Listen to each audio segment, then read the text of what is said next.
बच्चे जिस तरह से व्यवहार करते हैं उससे ये चीज तो बहुत अच्छी तरह से समझ में आ ही जाती है कि बच्चे जो हैं किस तरह के परिवार से आते हैं और उनको किस तरह के संस्कार दिए गए हैं।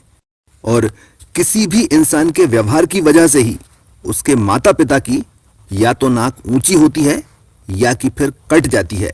और नाक जो है हमेशा ऊंची रहे, कटे नहीं, इसके लिए आपको अपने बच्चों को सही और अच्छे संस्कार देना चाहिए और इसकी पूरी की पूरी जिम्मेदारी पूरी तरह से और हर तरह से माँ बाप और केवल माँ बाप की ही होती है। देखिए, माता पिता को यह चाहिए कि वो बचपन से ही अपने बच्चों को कठोर अनुशासन में रखते हुए उन्हें अच्छे संस्कार देने की कोशिश करें, क्योंकि जैसे जैसे बच्चे बड़े होते चले जाते हैं उन्हें अच्छे और सही संस्कार देना कठिन और कठिन होता चला जाता है। इस चीज को जरा समझ भी लीजिए, ज्यादातर माँ बाप यहीं पर गलती करते हैं। होता असल में यह है कि जब बच्चा छोटा होता है तो माँ बाप ये सोचते हैं कि अभी से क्या अनुशासन सिखाऊं, अभी तो बहुत छोटा है। और जब बच्चा थोड़ा बहुत समझने लायक हो जाता है तो माँ बाप के पास इतना सब कुछ सिखाने के लिए टाइम ही नहीं बचता, जिसकी वजह से बच्चा जो है वो माई लाइफ और माई रूल्स की फिलॉसफी पर निकल जाता है, यानी बिगड़ जाता है। इस चीज को भी समझिए कि बच्चों को संस्कार उनके पैदा होने के बाद से नहीं, उनके पैदा होने से पहले ही देना शुरू कर दिए जाना चाहिए। और यह बात शास्त्रों में भी लिखी हुई है कि चाहे कैसी भी परिस्थिति क्यों ना हो, पर विचार, चिंतन और मनन करना चाहिए ताकि बच्चे में अच्छे संस्कार विकसित हों। यह हो गया पहला नियम। बच्चों को अच्छे संस्कार और अनुशासन सिखाने का दूसरा नियम यह है कि माँ बाप को अपने बच्चों से उनके माँ या बाप की तरह ही पेश आना चाहिए और उनका दोस्त बनने की कोशिश बिल्कुल भी नहीं करना चाहिए। देखिए, जन्म से लेकर 5 साल तक बच्चों को बहुत लाड़ प्यार से रखना चाहिए और अपनी सभी बातें प्रेम से बताना, समझाना और मनवाना चाहिए। उसके बाद के 10 साल तक जब वो अपनी शिक्षा ग्रहण कर रहा होता है और उसके बाद के 10 साल जब वो अपने पैरों पर खड़ा होने की कोशिश कर रहा होता है, यानी कुल मिलाकर 25 साल, यानी जब तक कि ब्रह्मचर्य आश्रम समाप्त नहीं हो जाता, तब तक बच्चों को कठोर अनुशासन में ही रखना चाहिए। और इतना सब हो जाने के बाद फिर उनसे मित्र की तरह व्यवहार करना शुरू करना चाहिए। और ऐसा इसलिए क्योंकि इस तरह से पाली गई संतान ही माता पिता की सच्ची मित्र हो सकती है। अब देखिए, बच्चों के साथ असल में ऐसा रहता है कि आप उनसे प्रेम से और दोस्तों की तरह व्यवहार नहीं करें और उन्हें कठोर अनुशासन में रखें तो उनको बुरा लगता है और वो आपको अपना दुश्मन समझते हैं। पर जब वो बड़े हो जाते हैं, जिंदगी में सफलता नहीं मिलती, तब उनको समझ में आता है कि माँ बाप सही कह रहे थे और तब वो आपको ही अपना दुश्मन समझते हैं कि भाई मुझ में तो अकल नहीं थी पर आप में तो अकल थी। अगर मैं मना कर रहा था और उस बात की गंभीरता को नहीं समझ रहा था तो आपको मुझे मार पीट कर या जबरदस्ती से या कुछ भी करके वो चीज करवाना चाहिए थी। आपके लाड़ प्यार ने मेरी जिंदगी बर्बाद कर दी। और यहां से आप तीसरे नियम पर आ जाइए, जो ये है कि बच्चे हमेशा आपकी योग्यता को परखते हैं और उसी के हिसाब से व्यवहार करते हैं और उसी के हिसाब से आपकी इज्जत भी करते हैं। देखिए, अगर आप ये सोचते हैं कि आपके बच्चों को आपकी इज्जत इसलिए करना चाहिए क्योंकि आप उनके माता पिता हैं, तो आप एकदम गलत हैं। बच्चे आपकी इज्जत करें, इसके लिए आपको अपने आप को आज के समय के हिसाब से अपडेट करना ही चाहिए, नहीं तो आपके बच्चे आपको बेवकूफ़ ही समझेंगे। और इसीलिए वो सभी चीज़ें जिनसे आपके बच्चों का सामना होता है, उनमें से ज़्यादातर चीज़ों के बारे में आपको 1-2 चीज़ें मालूम होना ही चाहिए, ताकि जब आप उनसे बात करें तो बच्चों को बैकग्राउंड में ये चीज़ बार बार सुनाई दे, बेटा हम तुम्हारे बाप हैं। ये हो गई एक चीज़। देखिए, योग्यता के बारे में बात चल रही है। काफ़ी सारे माँ बाप इस तरह की बात करते हैं कि भाई हमारा बच्चा तो हमारी सुनता ही नहीं है, कुछ भी बोल लो उसको कोई फर्क ही नहीं पड़ता। बहुत सारी माएँ ऐसी भी होती हैं कि बच्चों को समझाते समझाते खुद ही उनकी आंखों में आंसू आ जाते हैं। देखिए, अगर आपने यह बात बोल दी कि बच्चा सुनता ही नहीं है या कि फिर अगर आपकी आंखों में आंसू ही आ गए तो इसका मतलब तो यह हुआ कि आपने इस बात को मान लिया है कि आप में बच्चे को संभालने की योग्यता ही नहीं है। और अगर यह बात आपके बच्चे को समझ में आ जाती है तो आपको क्या लगता है कि बच्चा इस बात को जानकर आपकी इज्जत करेगा या नहीं करेगा? बिल्कुल भी नहीं करेगा, बल्कि वो और भी ज्यादा उल्टा व्यवहार करने लग जाएगा। इस चीज को भी समझिए कि आंसुओं का हथियार पिता, भाई और पति पर तो काम करता है, बच्चों पर काम नहीं करता। आप रोकर दिखाइए, वो आपसे 10 गुना ज्यादा रोकर बता देगा। और यहां से आप चौथे नियम पर आ जाइए, जो है बिनु भय होए न प्रीत। देखिए, अपनी बात मनवाने के कुल मिलाकर 4 स्टेप्स होते हैं। पहला स्टेप, आप ये बताओ कि एग्जैक्टली आप क्या चाहते हो। दूसरा स्टेप, आप ये बताओ कि आप उस चीज को कैसे चाहते हो। तीसरा स्टेप, आप ये बताओ कि नहीं किया गया तो क्या होगा। और चौथा स्टेप, आप वो चीज करके दिखा दो। ये एक बहुत ही इफेक्टिव तरीका है और 1 से लेकर 100 साल तक के बच्चों पर बिल्कुल एक जैसा काम करता है। देखिए, बच्चों से रिक्वेस्ट नहीं की जाती, उनको आदेश दिया जाता है। पर उस आदेश को पूरा नहीं किए जाने पर चीखना, चिल्लाना, मारना, पीटना, ये सब बेवकूफी होती है, क्योंकि इससे बच्चा रोना शुरू कर देता है और बच्चे की माँ, दादा दादी और भाई बहन सब उसकी तरफ हो जाते हैं और आप गलत दिखाई देने लग जाते हो। देखिए, बच्चों को सजा देने का सबसे सही तरीका यह होता है कि उनकी सभी फैसिलिटीज बंद कर दी जाएं। कार्टून वगैरह हटा दीजिए, मोबाइल देना बंद कर दीजिए और 1 हफ्ते तक खाने में पालक, मेथी, लौकी, गिलकी और तोरई की सब्जी बनवाइए। इस तरीके के 4 फायदे होते हैं। पहला ये कि आपकी बॉडी डिटॉक्स हो जाती है। दूसरा ये कि आपके बच्चे का दिमाग डिटॉक्स हो जाता है। तीसरा ये कि बच्चे के भाई बहन उस पर नजर रखते हैं और गलती नहीं करने देते, नहीं तो उनको भी हफ्ते भर गिलकी खाना पड़ेगी। और चौथा और सबसे बड़ा फायदा यह होता है कि इस तरीके का इस्तेमाल केवल और केवल एक बार ही करना पड़ता है। अब देखिए, ऐसा हो सकता है कि बच्चा अपनी जिद पर उतर आए और खाना ही नहीं खाए। आप बिल्कुल भी चिंता मत कीजिए, बहुत ज्यादा हो भी गया तो बच्चा 1 टाइम खाना नहीं खाएगा, उसके बाद जब वाकई में भूख लगेगी तो पालक और गिलकी भी खा लेगा। ऐसा भी हो सकता है कि जेब खर्चे के पैसे से बच्चा बाहर जाकर कुछ खा ले। कोई बात नहीं, अगले महीने से जेब खर्च बंद हो जाएगा। देखिए, आम तौर पर इस तरीके से काम चल ही जाता है, पर अगर नहीं चले तो बोर्डिंग स्कूल में एडमिशन करवाने की धमकी तो काम करती ही करती है। पर अगर उससे भी काम नहीं चले तो फिर बच्चे को यह चीज मालूम चलना ही चाहिए कि हम दोनों में से बाप कौन है। इस चीज को भी समझिए कि बच्चों को पालते समय हमेशा पुरस्कार और दंड का सिद्धांत काम करता है, पर यह इस तरह से चलता है कि अगर 10 बार सही काम किया जाता है तो 10 बार तारीफ की जाती है, और जब बच्चा कुछ गलती करता है तो 9 बार तो अनदेखा किया जाता है और 10वीं बार में पूरा प्रोसेस लगा दिया जाता है। अब आ जाइए 5वें नियम पर और देखिए, आप चाहे कितने भी बिजी क्यों ना रहते हो, आपको यह चाहिए कि हर महीने कम से कम 30 घंटे का क्वालिटी टाइम अपने बच्चों के साथ जरूर बिताएं। यानी 15 घंटे का समय मां को और 15 घंटे का समय पिता को अपने बच्चों के साथ जरूर बिताना चाहिए, और उसमें खाने का समय नहीं जोड़ा जा सकता। तो इतना खून पसीना एक कर रहे हैं तो किसके लिए कर रहे हैं? अगर काम की वजह से आप अपने बच्चों के साथ समय ही नहीं निकाल पा रहे हैं तो उस काम का मतलब ही क्या हुआ? आप इस चीज को खुद सोचकर देखिए कि अगर काम की वजह से आप अपने बच्चों के लिए समय ही नहीं निकाल पा रहे तो बच्चों के सामने क्या मैसेज जाता होगा। देखिए, होता असल में यह है कि आप काम करते हैं और बच्चों को समय नहीं दे पाते। इससे आपको ग्लानि होती है और समय की कमी आप पैसे देकर पूरी करते हैं। यानी बच्चे के मुंह से कोई चीज निकली नहीं, आपने उसको दिला दिया। और ऐसा करने का नुकसान यह होता है कि बच्चा जो होता है वो ना तो चीजों की वैल्यू समझता है, ना पैसे की और ना ही आपकी। और क्योंकि आपकी वैल्यू केवल पैसे देने तक ही थी, जब वो खुद कमाने लगता है तो आपको वृद्धाश्रम में जाकर जमा कराता है।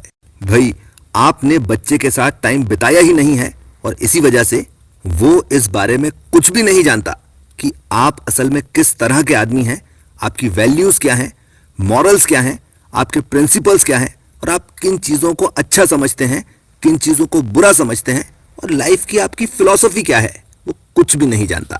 देखिए, बच्चे जो होते हैं वो अपने माँ बाप से कुल मिलाकर 5 चीजें चाहते हैं। पहली चीज है केयर, दूसरी है डिपेंडेंस, तीसरी है अनकंडीशनल लव, चौथा है गाइडेंस, और पांचवी है इंडिपेंडेंस। और इन सभी चीजों को प्रोवाइड करने का सबसे अच्छा तरीका होता है अपने बच्चों के साथ समय बिताना, उनकी बातें सुनना और उनसे बातें करना। आप बस केवल अपने बच्चों से बातें करना शुरू कर दीजिए और थोड़े समय के बाद वो आपके सामने अपना दिल खोल कर रख देंगे। और उसके बाद अपने बच्चों को समझाना बहुत ही ज्यादा आसान हो जाता है कि बेटा ऐसा करो, ऐसा नहीं करो, ये सही है, ये गलत है, ये उचित है और ये अनुचित है। और देखिए, ये तो बहुत छोटा सा फायदा है। बच्चों से बात करने का सबसे बड़ा फायदा ये होता है कि आपको उनकी संगति भी मालूम चल जाती है, और क्योंकि वो आपकी सुन रहे होते हैं, आप चाहें तो उनकी संगति तक बदलवा सकते हैं। इस चीज को भी समझिए कि एक बच्चे के लिए जितना जरूरी अपनी मां से बात करना होता है, उतना ही जरूरी पिता से बात करना भी होता है। और ये दोनों चीजें जब होती हैं, तभी और केवल तभी बच्चा जो है वो कंप्लीट मैन और बच्ची जो है वो कंप्लीट वुमन बनती है। अब आ जाइए छठे नियम पर, और देखिए, अपने बच्चों को कभी भी अपने ही हिसाब से, अपना ही दिमाग लगाकर और अपने ही दम पर पालने की कोशिश नहीं करना चाहिए। हमेशा अपने से बड़े और खास तौर पर अपने खुद के माता पिता की राय, सलाह और मशवरा लेते रहना चाहिए। और इसकी सबसे बड़ी वजह यह होती है कि एक तो उनमें पेशेंस बहुत ज्यादा होता है, और दूसरा उनके पास बच्चे पालने का लंबा चौड़ा और अच्छा खासा एक्सपीरियंस होता है। अब आ जाइए 7वें नियम पर, और देखिए, बच्चों को पालते समय पूरा काम केवल प्यार मोहब्बत से नहीं निकलवाया जा सकता। कभी कभार डांटना फटकारना पड़ता ही है। बच्चों को डांटने फटकारने के कुल मिलाकर 4 नियम होते हैं। पहला नियम यह है कि डांट जो है वो डांट की तरह ही लगना चाहिए, यानी कठोर और कड़क आवाज में। और आपको इस बात पर पहले से ही विचार कर लेना चाहिए कि जब आप डांटोगे तो असल में क्या बोलोगे। दूसरा नियम यह है कि बच्चों को डांटने के बाद जब आपको ग्लानि होती है तो उसको दूर करने के लिए बच्चों को लड़ियाना और पुचकारना नहीं चाहिए, क्योंकि उससे डांटने का पूरा फायदा और असर खत्म हो जाता है। डांटने का तीसरा नियम यह है कि डांटते समय कभी भी चीखना चिल्लाना नहीं चाहिए, फैक्ट्स बता देना चाहिए, और अगर आप गुस्से में हैं तो सीन से हट जाना चाहिए। और चौथा नियम यह है कि आप जरूर चीखेंगे और आप जरूर चिल्लाएंगे, पर इस बात को हमेशा ध्यान में रखा जाना चाहिए कि मां या बाप में से अगर कोई एक डांट फटकार लगा रहा है तो दूसरे को बीच में कभी भी नहीं बोलना चाहिए, क्योंकि इससे एक तो डांटने वाले की अथॉरिटी कम होती है, और दूसरा ये कि बच्चा जो है आगे चलकर पूरा का पूरा जानवर ही बन जाता है। अब देखिए, यहां पर एक चीज आपको बताता हूं और आप इसको बहुत ध्यान से सुनिए। देखिए, बच्चों को अगर सही तरीके से डांटा जाए तो इससे बच्चों में मेंटल प्रेशर को सहन करने की काबिलियत आती है। जिन बच्चों को कभी डांट ही नहीं पड़ी, तो जब दुनिया में जाते हैं और किसी ने जरा सा कुछ बोल दिया या नीचा दिखा दिया या अपमानित कर दिया, तो या तो डिप्रेशन में चले जाते हैं या आत्महत्या की तरफ बढ़ जाते हैं। तो बच्चों को मजबूत बनने देना चाहिए, और जब भी गलती करें बढ़िया प्रेम से, कलात्मक ढंग से और तरीके से डांट पिलाना चाहिए। इस चीज को भी समझिए कि अपने बच्चे की कमियों और गलतियों पर बिल्कुल एक दुश्मन की तरह नजर रखना चाहिए, और हर तरीके से उन कमियों और गलतियों को दूर करने की कोशिश करना चाहिए, क्योंकि जो माँ बाप ऐसा नहीं करते उनके बच्चों को बड़े हो जाने पर आमतौर पर क्या कहा जाता है, आप बेहतर जानते हैं। अब आ जाइए 8वें नियम पर, और देखिए, बच्चों को बिगड़ने से बचाने का सबसे सही तरीका होता है उन्हें अनुशासित करना। और अनुशासित करने का मतलब होता है बच्चों को इस तरह के संस्कार दिए जाएं कि ये बात उनके खून में उतर आए कि आपके हिसाब से क्या सही है, क्या गलत, और क्या उचित है और क्या अनुचित। पर क्योंकि बच्चों को सिखाने के लायक लाखों चीजें होती हैं, और क्योंकि आप उन लाखों चीजों को एक एक कर कर नहीं सिखा सकते, इसीलिए आप कुल मिलाकर 7 चीजों को सिखाइए, जो हैं शरीर, विनम्रता, प्रतिष्ठा, कला, धन, मेहनत और दुनियादारी। इस चीज को भी समझिए कि अगर आप इन 7 चीजों को अपने बच्चों में कल्टीवेट करना चाहते हैं तो सबसे पहले आपको खुद इन चीजों की मिसाल पेश करना पड़ेगी। आपको उनका रोल मॉडल बनना पड़ेगा, क्योंकि बच्चे कभी भी वो नहीं करते जो आप उनसे करने के लिए कहते हैं। बच्चे हमेशा वही करते हैं जो आपको करता हुआ देखते हैं। सबसे पहली चीज है शरीर। और देखिए, बच्चों को बोलने से पहले आप खुद अपनी दिनचर्या में किसी न किसी तरह की कम से कम एक फिजिकल एक्टिविटी, जैसे पैदल चलना, साइकिल चलाना, बैडमिंटन या क्रिकेट या कोई सा भी खेल, इसको जरूर शामिल कीजिए। इसमें से पैदल चलना बच्चों के लिए और खास तौर पर सभी स्टूडेंट्स के लिए बहुत ही ज्यादा फायदेमंद होता है, क्योंकि इससे हिप्पोकैम्पस का साइज बढ़ता है, जिसकी वजह से बच्चों के सीखने की और समझने की ताकत बहुत ही ज्यादा बढ़ जाती है। इसके अलावा क्योंकि बच्चे के ग्रोथ ईयर्स चल रहे होते हैं और क्योंकि अभी उसे जिम नहीं भेजा जा सकता, बच्चों के लिए सूर्य नमस्कार बेस्ट होता है, क्योंकि इससे बच्चे का इंटरनल सिस्टम जानदार और एक्सटर्नल सिस्टम शानदार बनता है। दोनों एक्टिविटीज को पकड़िए और दिखा दिखाकर बच्चों के सामने करना शुरू कीजिए। पैदल चलने पर और सूर्य नमस्कार पर मैंने बहुत ही डिटेल्ड रिसर्च कर कर वीडियोस बनाए हुए हैं, जरूर देखिए। अब आ जाइए दूसरी चीज पर, और दूसरी चीज है विनम्रता। देखिए, आप आज हैं, कल नहीं हैं और परसों तो बिल्कुल भी नहीं है। पर अगर आपने अपने बच्चे को विनम्रता सिखा दी तो बाकी की पूरी जिंदगी उसका काम आपके बिना भी बड़े आराम से चलता रहेगा। और इसके लिए वो सभी लोग जिनसे आपने कुछ सीखा है, जो अनुभव में आपसे बड़े हैं, समय समय पर अपने बच्चों के साथ उनसे मिलने जाते रहना चाहिए और बच्चों के सामने उनके पैर छूना चाहिए और बच्चों को बताना चाहिए कि अगर ये नहीं होते तो मैं कुछ नहीं होता। वीडियो है आचार्य चाणक्य के 10 सबसे खतरनाक सूत्र, जरूर देखिए। अब आ जाइए तीसरी चीज पर, और देखिए, आप अपने बच्चों को यह चीज जरूर सिखाइए कि परिवार की प्रतिष्ठा से बढ़कर कुछ भी नहीं होता। अब देखिए, आजकल ये एक चीज बहुत ज्यादा चल निकली है कि आप इस बात की चिंता बिल्कुल भी मत कीजिए कि लोग क्या कहेंगे। पर श्रीमद् भागवत गीता में भगवान श्री कृष्ण अर्जुन से खुद कहते हैं कि अर्जुन, तू युद्ध कर, क्योंकि अगर तू युद्ध नहीं करेगा तो लोग क्या कहेंगे। इस चीज को भी समझिए कि भगवान श्री कृष्ण खुद एक बार युद्ध से भागे थे, और जब काल यवन ने उनसे कहा था कि अरे कृष्ण, लोग तुझे रणछोड़ कहेंगे, तो उन्होंने कहा था कि मेरे तो हजारों नाम हैं, एक नाम और सही। इसका क्या मतलब हुआ? इसका मतलब यह हुआ कि अगर आप इंसान हैं और भगवान नहीं हैं, तो इस बारे में जरूर विचार कीजिए, चिंतन कीजिए और चिंता भी कीजिए कि लोग आपके बारे में क्या कहेंगे। देखिए, जरूर विचार कीजिए, चिंतन कीजिए और चिंता भी कीजिए कि लोग आपके बारे में क्या कहेंगे। देखिए, अगर आमतौर पर लोग आपके काम में कमियां या बुराइयां निकाल रहे हैं, तो इसका सीधा सीधा मतलब तो यह है कि आपको सुधार की जरूरत है। पर आप कोई काम कर रहे हैं और कोई एक दो लोग उसमें कुछ कमी निकालते भी हैं, तो उनकी बात पर ध्यान देने की बिल्कुल भी जरूरत नहीं होती।